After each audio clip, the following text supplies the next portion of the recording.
పన్నెండు గుంజల పందిరి కింద స్వచ్ఛమైన పల్లెటూరులో మా మేనమడదల పెళ్లి గురించి మీకు చెప్పాలనుంది. ఎందుకంటే నా మరదలు నాకు చాలా స్పెషల్. ఎందుకో తర్వాత చెప్తాను. అయితే ఇప్పుడు అందరం కలిసి పోచమ్మ నాగుల గుడికాడికి వెళ్తున్నాం. మీ ఊరిలో కూడా పోచమ్మ నాగుల దగ్గరికి వెళ్తారా?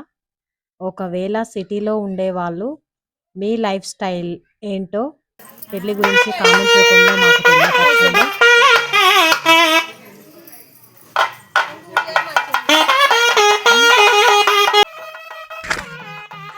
హాయ్ ఫ్రెండ్స్, నేను మీ Rammasri. Welcome back to my YouTube channel. ఇదిగో ఇంటికి వచ్చేసాం. మా అమ్మ నాన్న పెళ్లి కూతురి తల్లిదండ్రులకి కొత్త బట్టలు పెడుతున్నారు. అదిగో పచ్చని పందిరి కింద చాలా స్వచ్ఛమైన వాతావరణంలో ఈ వేడుకను చూస్తుంటే మాకు చాలా ఆనందంగా ఉంది, మరియు కొంచెం బాధ కూడా ఉంది. ఎందుకంటే నేను లైఫ్లో మిస్ అయిన ఇంపార్టెంట్ పార్ట్ పెళ్ళి. అయితే మీరు గమనించారో లేదో, వెనకాల హల్దీ సెటప్ వేస్తున్నారు. మీకు విషయం తెలుసా? మా మరదల పెళ్ళికి హల్దీ సెటప్ ఫ్రీగా వేశారు. సో చాలా గ్రాండ్గా కూడా వేస్తున్నారు. ఇప్పుడే ఎంటర్టైన్మెంట్ స్టార్ట్ అయింది. మేకప్ ఆర్టిస్ట్ అక్క వచ్చింది. అక్క పేరు స్వాతిచారి. చాలా బాగా మేకప్ వేసింది, చాలా బాగా మాట్లాడింది. పెళ్ళి విలేజ్ కల్చర్లో జరుగుతున్నా కూడా నా మరదల్ సిటీ స్టైల్లో ఫాలో అవుతుంది. హల్దీ ఆర్నమెంట్ చూసారా, చాలా అదిరిపోయాయి. హెయిర్ స్టైల్, మేకప్, ఆర్నమెంట్స్ కూడా ఎల్లో కలర్లో చాలా అదిరిపోయాయి. చూడండి, హల్దీ సెటప్లో పెళ్లి కూతురు డ్రెస్సింగ్ చాలా బాగా మ్యాచ్ అయింది. హల్దీ డ్రెస్, బిందెలు,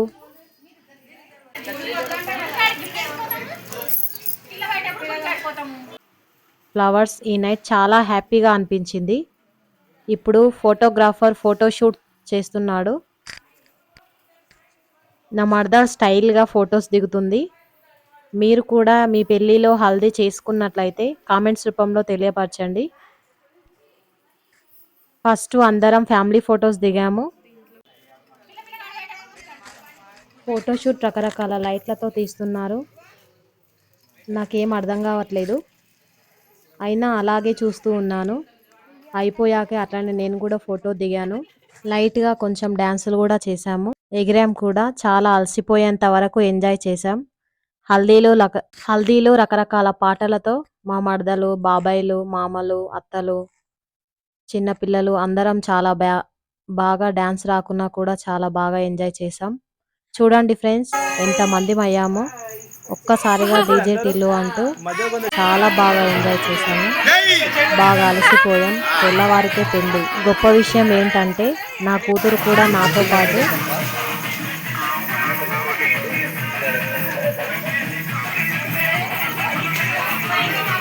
చాలా బాగా ఎంజాయ్ చేసింది, సతాయించకుండా.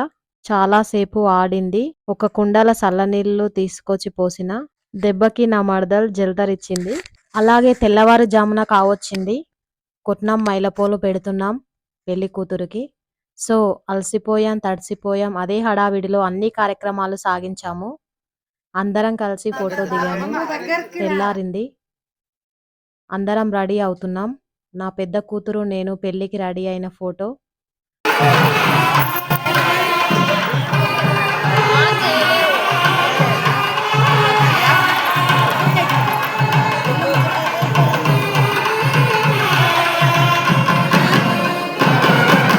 ఆడపిల్లకి లైఫ్ కరెక్ట్ సెట్ అవ్వాలన్నా, లైఫ్లో ఫెయిల్ అవ్వాలన్నా పెళ్లి తర్వాతే. సో పెళ్ళి ఆడపిల్లకి అత్తారింటికి పంపించే పండగలా చూస్తాము. కానీ తన అక్కడ అనుభవించే లైఫ్ స్టైల్ ఎవ్వరికీ తెలియదు. చాలామంది చెప్పుకోరు కూడా. ఎందుకంటే నా చిన్ననాటి స్నేహితురాలు నా మరదలకి తాళి కడుతుంటే గుర్తొచ్చి మీతో ఈ విషయం నేను షేర్ చేసుకుంటున్నాను. మొత్తానికి పెళ్ళైతే అయిపోయింది. అందరం ఫోటోలు దిగుతున్నాము. పెళ్లిలో పిల్ల తల్లిదండ్రులు చాలా పైసలు అప్పు చేసి పెళ్లి కోసం దాచుకుంటారు. ఏమైందో తెలియదు కానీ అంతా హ్యాపీగా ఉందన్న టైంలో పెళ్లిలో చాలా పెద్ద గొడవ చేశారు. ఈ విషయం మీకు నెక్స్ట్ వీడియోలో చెప్తాను. ఇదిగో పెళ్ళికొడుకు అంటే మా అన్నయ్య. సో, మా మరదల్ మా నుంచి 200 కిలోమీటర్ల దూరం వెళ్తుంది. కొంచెం బాధగానే ఉంది.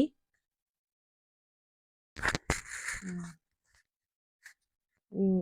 ఈ పెళ్ళిలో గొడవలు చాలా పెద్దగా అయ్యాయి. అందుకే వీడియోలు తీయలేకపోయాను. డిన్నర్ మరిన్ని విషయాలు నేను నెక్స్ట్ వీడియోలో మీతో షేర్ చేసుకుంటాను. ఈ వీడియో మీకు నచ్చినట్లయితే లైక్ చేయండి, షేర్ చేయండి, కామెంట్ చేయండి, సబ్స్క్రైబ్ చేసుకోండి. మా ఛానల్ ఇప్పుడిప్పుడే స్టార్ట్ చేస్తున్నాము. మీ సపోర్ట్ మాకు చాలా అవసరం.